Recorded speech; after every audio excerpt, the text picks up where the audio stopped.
9h09 sur Direct Marché, c'est l'heure des Market Movers, des valeurs qui font l'actu et nous sommes avec Louis Haïs, qui est expert bourse chez TV Finance. Bonjour Aude et bonjour à tous. Alors, les valeurs que vous avez sélectionnées aujourd'hui, il y a notamment Technicolor. Exactement, parce qu'au début, on avait regardé un petit peu les plus fortes hausses et on avait vu que ce matin, sur les plus fortes hausses, il y a des valeurs, en fait, c'est uniquement des rebonds et la configuration n'est pas forcément très jolie. Donc on peut être en hausse ce matin et après baisser. Alors que Technicolor, il faut bien voir, là on va voir ce joli graphe.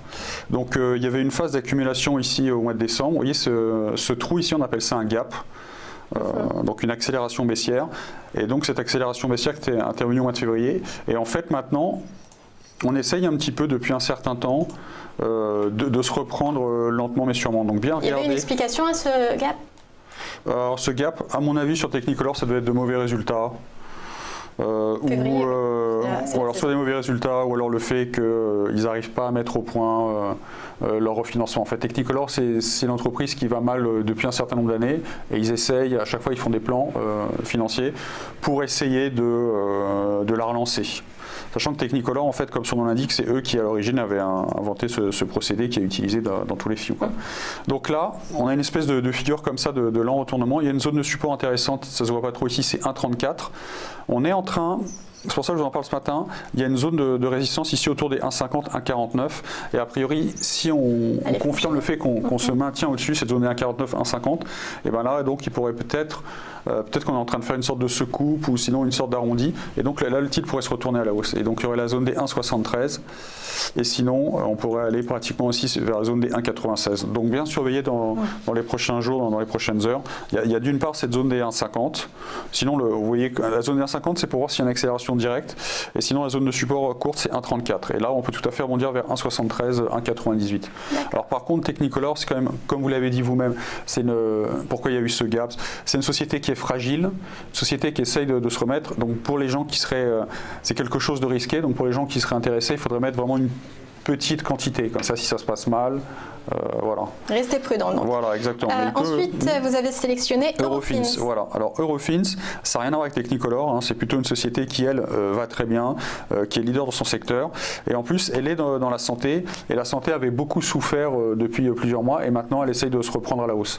Ça arrive notamment aux États-Unis, ça arrive aussi en Suisse, avec Novartis et Roche. Donc il y a on est vraiment sur quelque chose de différent. Là, on a vraiment tout un secteur de la santé qui a souffert et qui se reprend. Et à l'intérieur de ce secteur, en fait, Eurofins faisait partie des plus fortes. Donc c'est pour ça en fait, on est une des plus fortes d'un secteur qui est en train de se retourner. Donc bien, quels sont les niveaux clés? Il y aura 437,80 qui est le support le plus proche. Vous voyez, première accélération, on est revenu sur 437,80 et maintenant on essaye de repartir. Donc on pourrait repartir assez vite. Pour confirmer ça, il faudrait dépasser 463,50. Et si c'était le cas, et ben dans ce cas, on pourrait tout à fait repartir ici vers la zone des 507. Voire carrément les plus hauts historiques, la zone des 550, 560. Donc là aussi, ça va jouer dans les prochaines heures. Si Eurofins est vraiment dans cette dynamique haussière, elle doit partir assez rapidement. C'est un peu la même chose sur Technicolor. C'est juste que Eurofins, a priori, elle est quand même, c'est moins risqué d'investir sur Eurofins que Technicolor. Donc là, par rapport à la taille, vous pouvez éventuellement mettre un petit peu plus.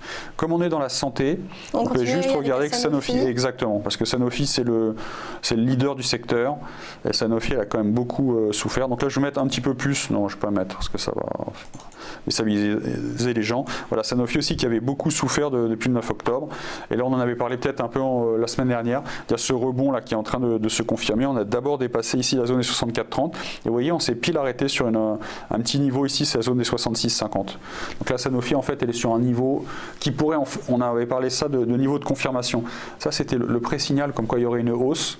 Et maintenant, si on veut vraiment confirmer en fait que Sanofi va entrer en dynamique haussière, il faut dépasser 66,50. Pourquoi ? Parce que sinon, ça voudrait dire en fait que Sanofi elle reste dans une dynamique baissière et que le rebond il est peut-être déjà fini sur ce niveau. Donc ça, on appelle ça un pivot en fait. Pourquoi un pivot? Parce que c'est lui qui va permettre d'articuler les cours lors des prochaines journées. Donc bien surveiller ce qui se passe sur 66,50. Et ensuite, on avait des valeurs industrielles avec Valeo. Exactement. Alors Valeo, c'est un petit peu ce secteur de l'automobile qui essaye de se reprendre à la hausse. Là aussi, il y avait un gap, ça se voit moins que sur Technicolor, mais là, il y a eu un petit gap ici, toujours au niveau du mois de février, et on est un petit peu bloqué à l'intérieur du gap. Alors, on a créé une zone de support ici, qu'on a réintégré la zone plus ou moins des 57,30, 56,80. Et donc maintenant, lentement mais sûrement, vous voyez, la baisse a été très rapide, très violente, mais la hausse est plus lente. Et lentement mais sûrement, maintenant, on va essayer de se diriger vers la zone des 61. Et enfin, Technip. Technip, ah oui, ok, Technip.